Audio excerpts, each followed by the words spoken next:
Do you have a problem retaining information? I've done a lot of videos about how to learn things quickly. In fact, you can check out my course on 10 steps to learn anything quickly here, but I haven't talked too much about retaining information. So in this video, I'm going to talk about how to retain information and how you can hold on to what you learn more than just over the night or a short period of time.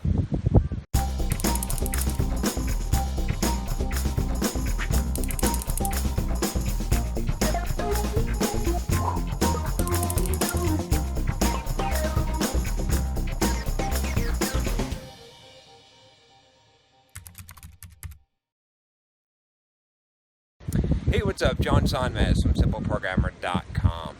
So, I got this question via email, and I'm not going to read the email because I've got my phone here. That's one problem recording out here on the bay here, even though it's beautiful, is that I can't read the questions off of my phone. I have to figure out some solution. Maybe I can just put them on my watch or something and read them on my watch.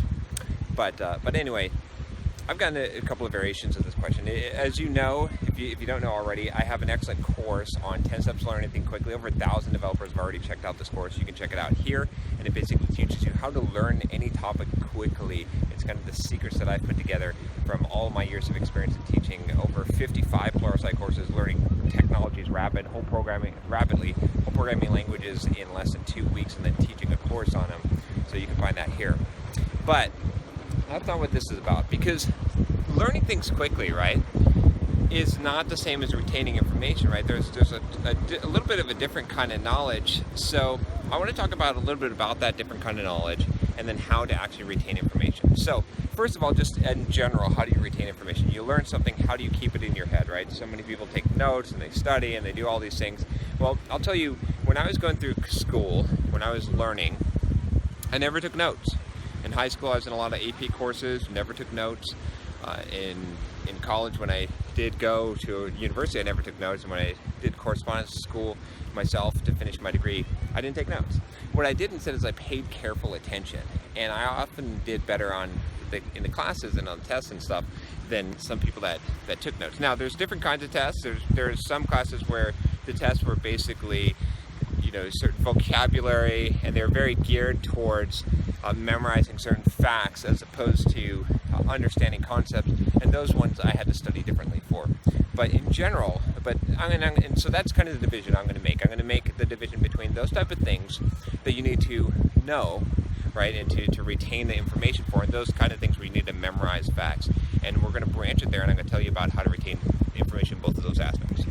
Sound good? All right. So first of all, let's talk about sort of the bigger, like the things that you need to know, right? This would be a lot of like learning a technology, some degree of programming language, right? You don't memorize the whole programming language, you learn how to use it, things like that, of that nature. And so what I found, and the reason why I didn't take notes in class, was that the best way to learn something, to retain information like that, is to understand it deeply, right? And again, and I talk about this in my 10 Steps to Learn Anything Quickly course, this idea of there's a few things that you do to understand something deeply. One of it is you do. Doing is one way to really understand. When you do something, you find some kind of action you can take. And sometimes some things might seem really textbook. Well, how could I take action? There's ways. You got to think about it. You got to think creatively. How can you do that? One example is right here in San Diego, right? There's this maritime museum that's on an aircraft carrier on the USS Midway. And I learned a lot of information, retained a lot of information because I went and walked through it. When I traveled Europe, I learned a lot of European history by reading, but actually visiting the sites. So I was actually doing, and that helped me retain information. For programming languages, it's easier, right? If you read a book on programming, it's not going to help you. You're not going to retain that information. But if you're making programs, if you're actually applying that knowledge, the deeper your understanding, the better. The other way is teaching, right? And I talk about this again in that course. But if you teach, that requires the deepest level of understanding, and you never really learn something and know it deeply until you teach it. But I guarantee you, when you teach stuff, it's going to become a lot more ingrained in you. You're going to understand it at a very core level, and that understanding, once you understand something, you don't have to memorize it, right? You just have it. And when you just have it, then that effort is reduced a lot. You can just recall that. Now, if you don't use it, you can lose it over time, it's true, but if you're not using it, what's the point of retaining it anyway? You can just relearn it quickly, use my course or whatever technique you want, and then develop that understanding. But usually things that we have a deep understanding of, we don't ever lose. Another way of thinking about this is stories, right? If I tell you a bunch of facts, you might not retain that information, but if I tell you a story of what happened to me, that's why we use stories a lot, storytelling. Humans are very good at memorizing stories. You know, I remember just as a kid, I heard this story in school. They did this like storytelling thing where these really good storytellers came in, and I could come back home and I could recite the entire story, like this half-hour story, to my parents because we remember stories. So that's another thing, and if you can incorporate what you're trying to learn into some kind of a story, some kind of a narrative, that really helps. You'll see a lot of teaching done that way. So now let's talk about the second thing. So the second thing is like learning facts, you know, dates in time, multiplication tables, right? I'm working with my 4-year-old on her subtraction. We already memorized all of her addition. She knows all of her addition facts, you know, through the tens, and now we're working on subtraction. And the way what we're doing that is just through rote memorization, through flashcards. So this is where that Anki, I'll put a link here for Anki. There's some Anki tools out there. You can look it up. Maybe we just link to the Wikipedia article and you can look up some tools. There's apps and stuff for that. But basically spaced repetition and just rote memorization. You're just using flashcards to memorize facts. Don't try other techniques for doing that, right? I did acting class as well, and I was an actor for a while. I did modeling and acting here the last time when I lived in LA. And when I did that, I had to memorize a lot of scripts, and to memorize scripts, I just went over them over and over again, line by line, over and over and over again. And I just, you know, hit the line, the next line, and said the next line. That's just rote memorization. And, you know, I can do this, ZYXWVUTSRQPONMLKJHGFEDCBA, because I just did rote memorization. One night I went Z, ZY, ZYX, ZYXW, and I repeated that until I could phonetically memorize that through rote memorization.